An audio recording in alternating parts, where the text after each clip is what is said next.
I would like to acknowledge the dark and young people of this land on which we meet today.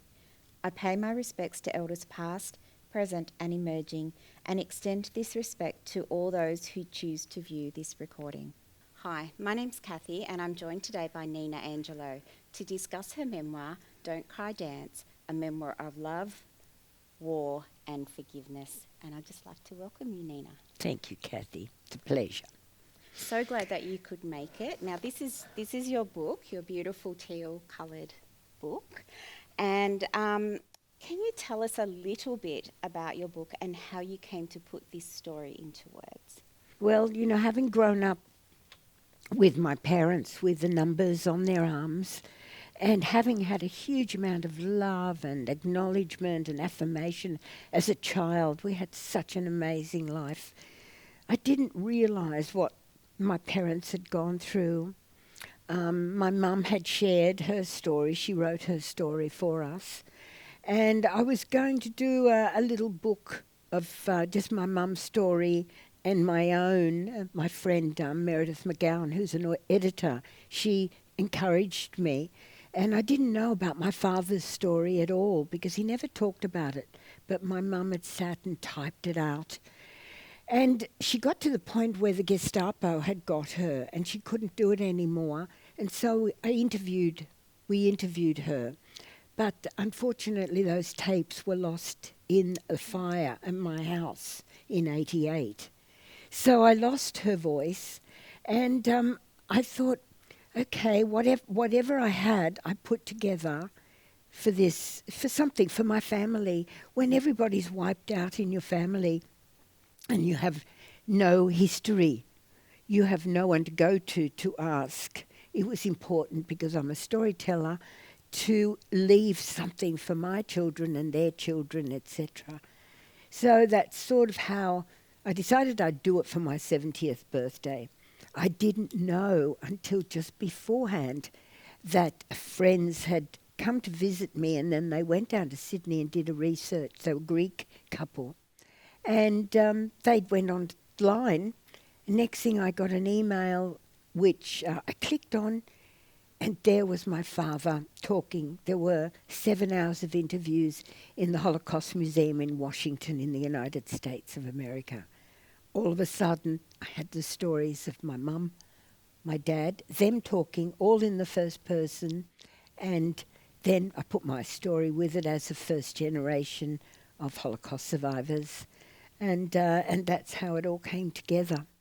The title, Don't Cry Dance. I was born in Athens in Greece, and when I was born, there was a civil war in Greece, and I didn't have a birth certificate. I was just on my father's passport when we came to Australia when I was 2. So I was in Greece in about 2015, 2016, and I decided I was going to see if I had a birth certificate there, just something that I could hold in my hand and say, yes, you're born here. And I went into a place in Athens, which is where I was born. And the man found an old ledger, and he started running his fingers down, and he said, you're here, all handwritten. And he said, you're here. And I went, oh, am I? And then he reached across, and he shook my hand, and he said, congratulations, you're an Athenian. And when he said that, my eyes just welled up. And I said, I'm going to cry now. And then he turned around and he said those words, don't cry, dance. And so that's why. Also, my mum and dad danced a lot. My father imported music, so we always had music. So there you go. Yeah, and so that's kind of a bit about the artwork that's on the front as well too. Well, and the flowers, my mum and dad dancing. And the flowers were a friend of mine. My father came to her. She was in England. He came to her and she rang me. I was in Margaret River working on my book, and I had just finished doing my father's story. And she rang me and said, your father's just come to me. And I went, really? And she said, they're dancing. Your mother's there too, and they're dancing. Did they used to dance? And I said, yes. And she said to me, they're handing me a huge bunch of flowers, But the flowers are weeds, they're cultivated flowers, they're wild flowers, every colour. And they're saying these flowers represent all the people in the world, and where we all come together in all our shapes and colours and lives. When we come together, we're strong, we're one, which is humanity. And that's how I saw it, and that's why the flowers are on the front. Oh, that's a beautiful story. Mm. And your book is so filled with so many beautiful stories. And I just wanted to ask, was it challenging actually putting it down? Was it really challenging the writing process? Yeah, I'd never done anything like it, and I realise I'm not a bad writer. I used to write a lot, and I forgot about that, and I wrote a lot of poetry, but I had forgotten about that. As I'm a visual artist, so that was just an aside. I had to listen and go through it, and go through it. And with my father, his interviews were all in French. And French was my first language. We spoke Greek at home. My mum and dad spoke 13 languages between them. And so for me, I was listening in French because unless I speak it a lot, I forget. And that was very challenging in that interpretation.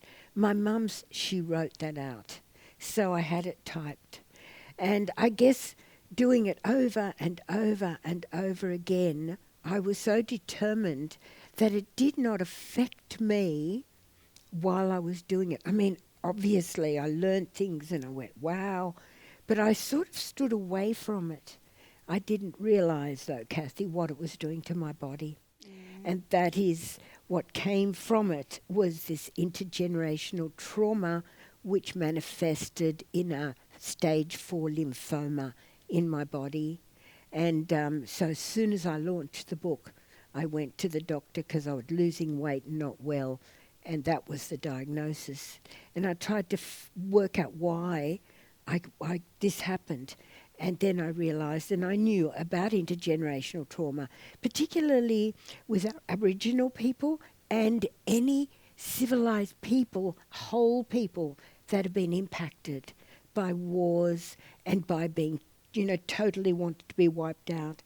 And I realised I was one of those. And from that, I did heal.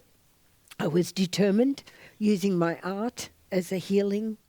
I was determined to write through it, which I did, and also the plant medicine that I was using and the chemotherapy that I was getting, and I came through it. So And we're so pleased that you did come through it. Yay. And, you're here, you're talking to us, and everything's all good on that front now? Yes, I watch myself. I'm very careful. I'm very mindful. I don't go fast. And I'm just take it nice and easy and slowly, because I was stopped when that book came out and the Jewish Museum did the first launch, and then the one up here at Kincumber Library, where there were over 200 people turned up at that. And I just wasn't able to go out and do anything more with it. And I started getting some really amazing reviews. Then COVID came in, when I did my very last chemo, and I thought maybe I wouldn't be able to. I managed to have that last one. And then we were in lockdown, so I was lying down for 9 months, then lockdown. We came out for a minute, and that's when I first met you, Kathy, Yes. where we did that, the library where I spoke at Kincumber Library. The very next day we were locked down again. I know, we snuck that one in Oh, right you at the certainly next day did. we were all closed again. So it was like teasers. Yes. They were like little teasers, and then we were down again. So now I'm sort of determined, but now also I've got an excellent audio book which is being done right now with 3 amazing actors, Australian actors. One's called Lex Marinos, which a lot of people know. He was a Greek actor. He took on the role of my father. I was just listening. I mean, it's ready nearly to come out. He sounds just like my dad, talking. So 2 other actors. One is my mum, and one is me. And so it's taken it to another level. And I do love audiobooks, and it makes it more accessible for people as well too. So for those people who can't read, for those people who have eyesight concerns and issues, at least you can listen. And I just love that sensory experience of listening to people tell stories. It's a different experience to reading it yourself or having it being told to Absolutely. you? So it's sort of like watching it in a movie, but particularly with the three actors. Usually Yes. it's one narrator, but in this one it's like a whole performance, the way it's happening. The way that it's written, you've got it in two parts. Now, you've got, is it Yanka? I'm Yeah, going to say that Yanka, correctly. my Yanka mum. and Alberto. Yeah. And then you've got your story. Was it really important to separate them physically in the book? Yes, well, Mum and Dad are together. I tried with my editors how to keep three separate people's stories and working together. It's like music, I was told, you know, it has to work together.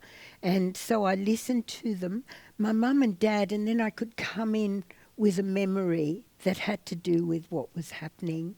Part two, my part was, you know, I'm a child of the Holocaust. I was writing the book, and I've had a really interesting a life of adventure and Yes, you journeys. Yeah, so I wanted to put that there to show how we can go through the worst of the worst. And it's our whole attitude, how we can carry this over to our children. We can either be victims of what happened or we can celebrate the fact that we have our life. And Yeah. so I think my life was just a celebration. Oh, it certainly is a very colourful celebration, and we've got your beautiful artwork Yeah. here.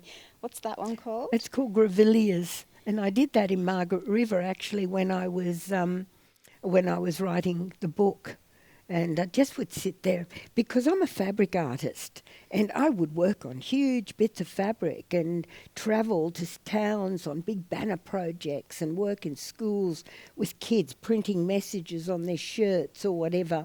That was what I did, and then I couldn't do that anymore. I was working on the book, but I needed to do my visual art, and so I had little bits of black paper like that and my Posca pens, and so that's called Grevilleas. I'm a fan of screen printing.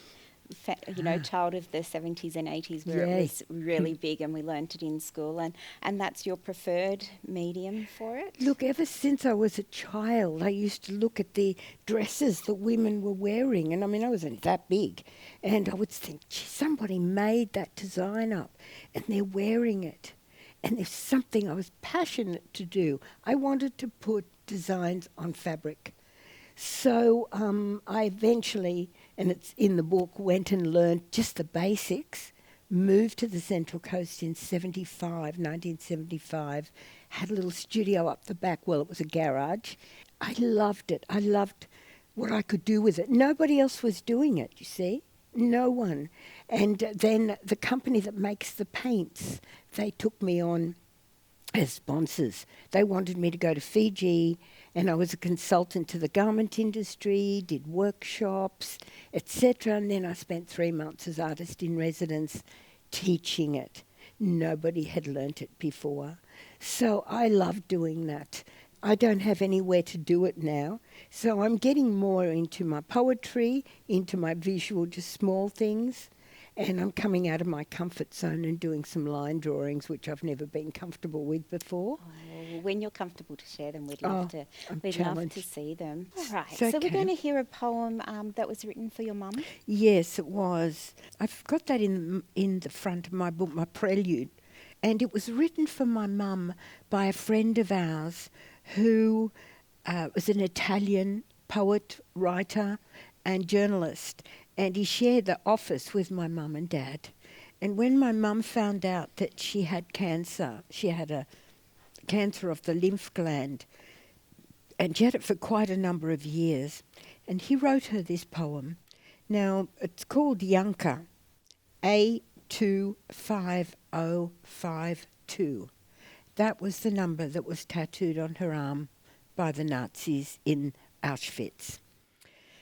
And he wrote, Yanka, if you really want to know if you are to live or die, I mean now, soon, in some time instead of a little later, why ask your doctor? If you want to know if you can beat her once again, like last time, so many times, when she was bellowing into the grey clouds of northern skies, particles of burnt up matter, like pupils and genitals, mixed with memories and dreams. I mean, why don't you give her a ring? You've still got her number written on your arm. So it's a pretty powerful poem. Oh, gosh. Yeah, and I wanted to write that because I put that down. It was given to me, and I know Pino's passed now, but it meant a lot. And because I do poetry as well, which I will do one of my poems. It's a little lighter, isn't Yes, it? it is. Yeah. It's a lot lighter. And so with my poems, look, my poems are about everyday life. Every day. I woke up one morning and I felt melancholy. So I wrote a poem called Melancholy, and I poemed myself out of my melancholy. This one, I was lying in bed one morning and I was sort of looking at my arms and I was looking at my wrinkles and all the wrinkles I've got now, which we do as we age. And I was like, oh, God, look at all these wrinkles. Okay, we can look at them in the negative, but I decided I was going to write a poem, and I called it Ode to My Wrinkles. Every wrinkle is a story in the library of my life. Every wrinkle is a passage of my journey to survive. I look at them and wonder how much time they've taken to form, how my skin was so smooth from the day when I was born. Life has been one grand adventure. Each line I have will attest to that. As I look at them and ponder, every line is where I'm at. I look at each line individually and I celebrate my life through my wisdom and experience, though it is on the outside. Within my soul is where it's at, within each line the writing of self. Just like a palm reader of time, within each wrinkle I do delve. Loving my wrinkles, they share my stories of the passing of my life, reminding me of my adventures and my journey to survive. I celebrate each blemish and line. I celebrate my days, my time, because in a blink and a wink, all that will be left are memories. They're mine.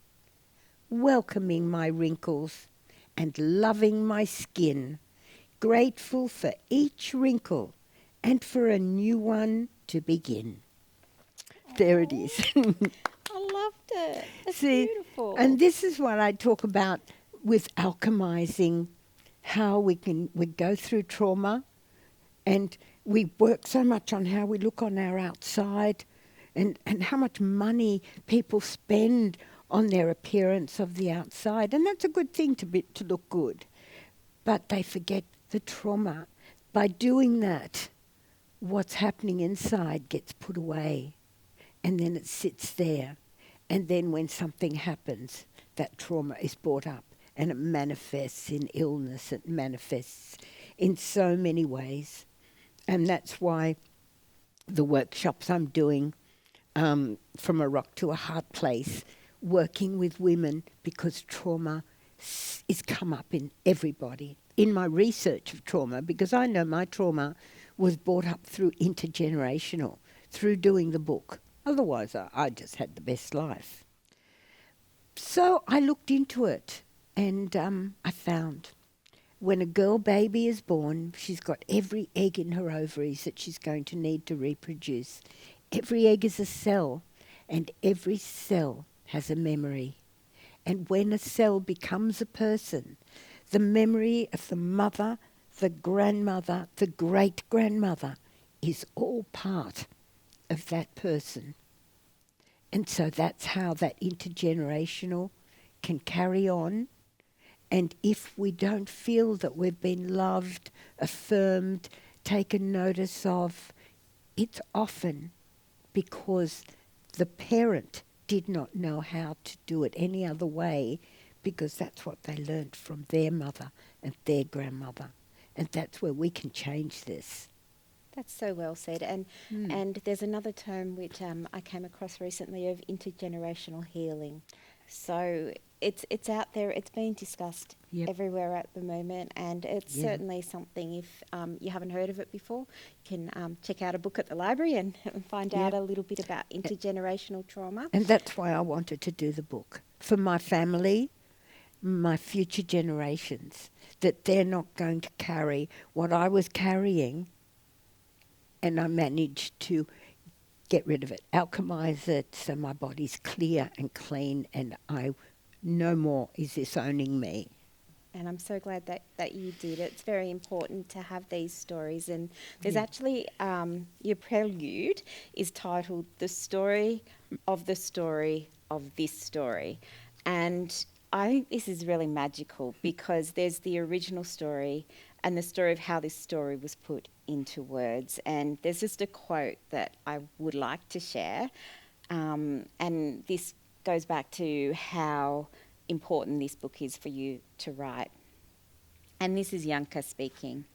She always said that what happened there must never be forgotten because if it was forgotten, it could happen again. We must forgive but never forget. These stories must be shared far and wide. Exactly. And a lot of people went through the Holocaust, and the same with our Aboriginal people and people who've gone through trauma like what's happening in the Ukraine, etc. now. Unless we can start sharing them, people bottle them up. They don't want to talk about it. Now they're starting to. And that's why we're getting some rich stories. And I have to ask, there's a photo of your mum in here. And actually, once I noticed it in one photo, I thought I'd have a look in some of the other photos. And I think it's a family portrait, but she covers her number in a number of the photos. And I wondered whether you knew if there was a particular reason she covered it. I don't think she did it deliberately, but she used to just sit like that. And because she was the one person that would talk about it. My friends, when they asked, and I'd say, go and talk to my mum, and my mum would talk about it. So I just think it was the way that she was. Just the way that she didn't hide it. She did. If anyone, my father was the one that didn't talk about it. He would use it, though. If anyone got heavy with him, a parking policeman came up to him or anything like that, and they'd try and stand over him with their uniforms. You know, people get uniforms on and they feel sort of empowered. And he was a little man, a little Greek man. And, you know, it was pretty hard as far as racism goes when we first came in early 50s, etc. And if they'd stand over him and they'd try and frighten him, he would just pull his sleeve up and show him his number on the arm, and he'd go, do you think that anything you can say or do to me is going to frighten me? And they would back off. They would just back off. I just love the stories I'm hearing, and I've heard it with the tattooist of Auschwitz talking with Heather Morris, and hearing these stories of survival from Auschwitz and the other concentration camps at that time is the amazing way that the survivors have pulled together and shown brilliant resilience to pick up their lives and to have children and to move on. And a lot of them seem to be in business that I've come across, and they've just got that real go-get-'em attitude. And it's so beautiful to see, but there must be so much inside. Well, there's a man called Eddie Jacques who wrote The Happiest Man on Earth.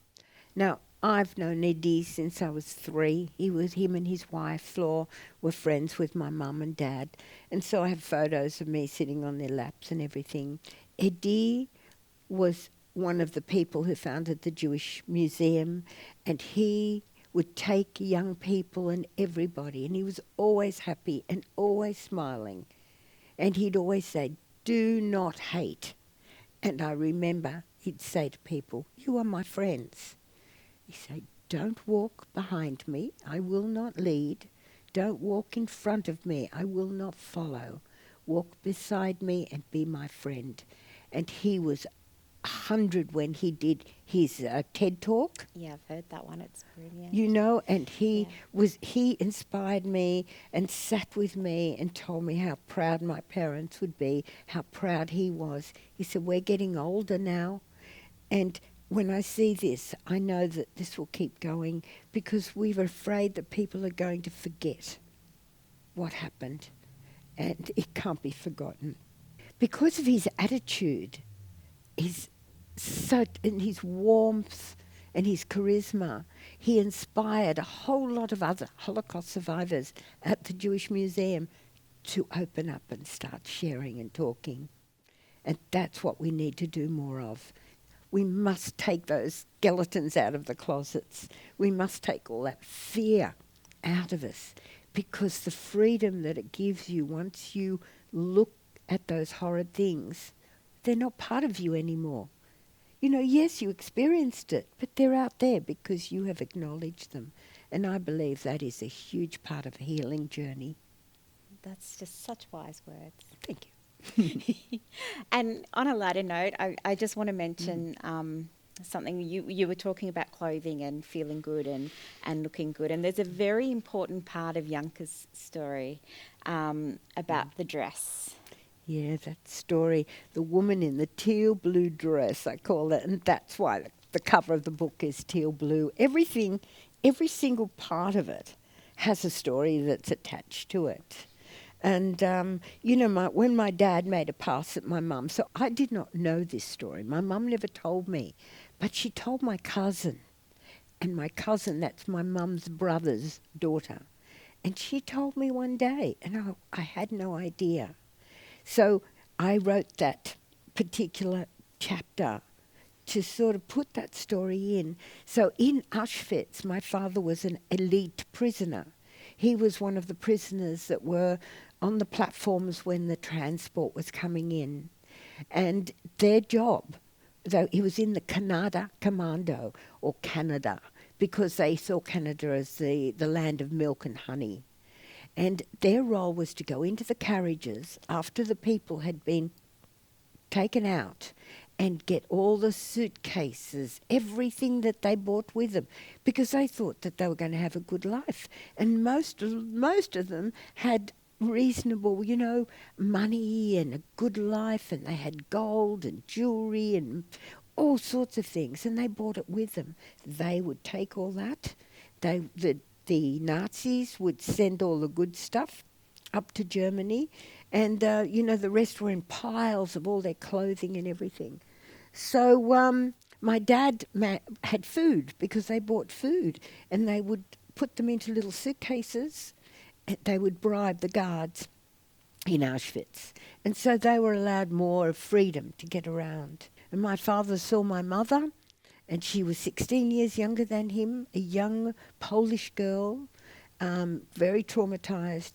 And he sort of fancied her a bit, and he made a pass at her with food. She was so traumatized, she just sort of knocked him back. That's the first time they met. When the liberation came, my mum and my dad, they were marched in those death marches through forests. They were in different directions. When they found out that the war was over, and the Red Cross were called, they had places around Europe where they were trying to find family, friends, connections. My mum chose to go to Paris. She spoke French, and my dad did too, because he spoke French. My mum, she went to Paris because she was trying to find if her father was still alive, who had gone to fight for the Polish-English army. He was a doctor, and he'd been blinded in the war. And she knew that everyone else had gone. After they had registered and everything, she found out where the Allied headquarters were in Paris. And she went with her friend, all in their rags, to just ask if there's any way that they could see if my dad was still alive.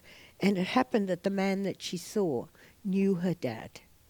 And he said, he is, and he's in London. I will get on to him. In the meantime, he said, please, take this. And he handed her £10, which was a lot of money then. And he said, buy anything you need. Now, they're in their rags from the camp. They're just totally in their rags. My mum said, oh, I can't do that. And the man said, I know your father. He would do the same thing if my daughter went to him. Please, take it. Get yourself some underwear. Get what you need. So they walked off with all this money. And they thought, oh, things that they can get. her and her friend. They walked down a little Paris lane, and there was a shop there, a little dress shop, and there was a mannequin in the window, and the mannequin was wearing this teal blue dress. And my mother stopped and just stared at this mannequin and this dress. And she said to her friend, "Oh, I want that dress," which you can imagine is just the absolute opposite of everything that they'd gone through. "I want that dress." And her friend said, "Bianca, what are you saying? We've got no underclothing. We've got nothing. This money can get us so much." And my mum said, "Yeah, you're right, you're right." Okay, and they kept walking down the street, and then my mum stopped and said, "Look, I'm sorry. We didn't have anything before. We may not have anything after, but we've got our life and we've got our freedom, and I want that dress." So they went back to the shop. She put the dress on, and it fitted her perfectly, and she felt like a princess. And she walked out of that shop wearing something so beautiful after the horrors she'd gone through.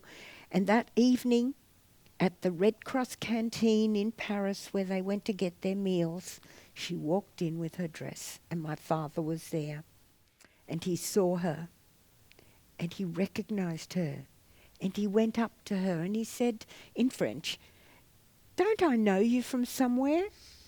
And she said, "No, I know you men. You say that to all the girls. You don't know me." And she walked away. And he turned and he said, "Isn't your name Janine?" Because that's what it was in Polish. And she stopped.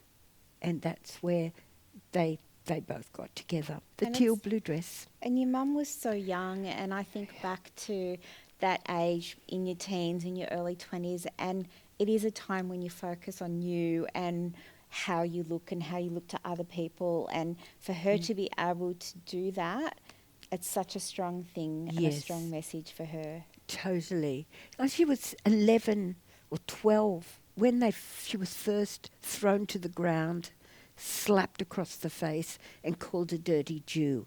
Now, neither of my parents had a formal Jewish upbringing as far as the dogma of the religion. I mean, being Jewish is a culture as well. So we didn't have that religion, but we had the culture. When my mum was thrown to the ground like that, she'd never, and called a dirty Jew, she thought of herself as a Polish girl. She didn't understand. Well, she was 16 when the Nazis came in. You know, there was a good 8 years from the beginning of that genocide that they tried.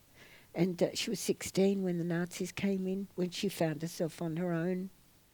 So, yeah, she was very young, 16 years younger than my dad. Oh, it's just amazing. She was a survivor. They both were. Sure. And you are. Yes, I am. And I think that's the resilience that's come through, and the absolute love which comes through in the story that they have for each other and for their children. So you've got a brother and a sister. Yes. And my kids, but they embraced everybody. Everyone that came was welcomed and embraced. What a lovely way to live. Yeah. What do you hope people will take from your book?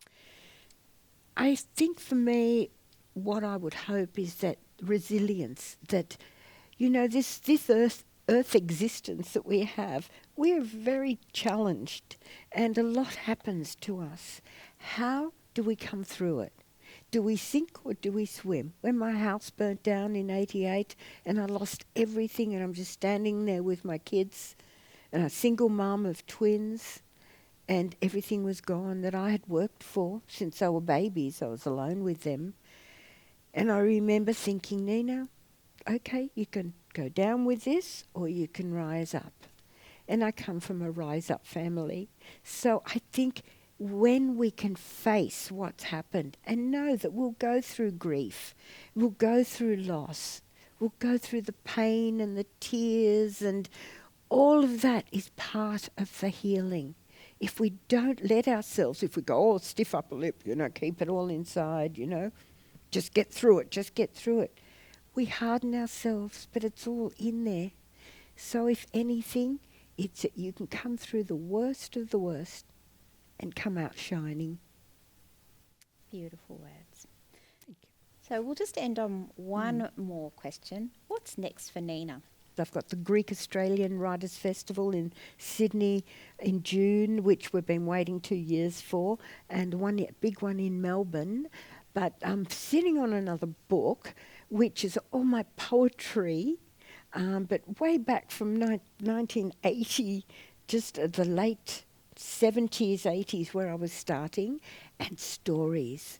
I have had such incredible opportunity to be in places where there's amazing stories. So I wanted to put some stories together. I wanted to go through trauma, how trauma has affected me, what happened after I did this, how I could come through that. And then with my poetry and stories of people and experiences and adventures that I've had interspersed with my poetry. Well, I think that will keep you quite busy, because reading this, you've done an awful lot of things for the Central Coast community, and I'd like to say thank you on behalf of the Central Coast community for the effort that you put into our cultural, and you do have the Order of Australia medal, which is amazing, and we're just glad that you chose the Central Coast as your place to land and your place to settle. So I'd like to thank you so much for taking the time out with me today to talk about your book and your life and the life of your parents, and I truly wish you the best with all that comes forward in life and the follow on from this book. And thank you so Kathy. much. Thanks for asking me. It's a real pleasure. You know, the more people that feel inspired, I keep saying, shine your light, show the positives. Talk about what's happened, show the positives. It's like a candle. Put that candle, light the next candle, and light the next candle, and you know, we're all here for each other. That's beautiful. Thank you so much. Thanks, Kathy. Thank you.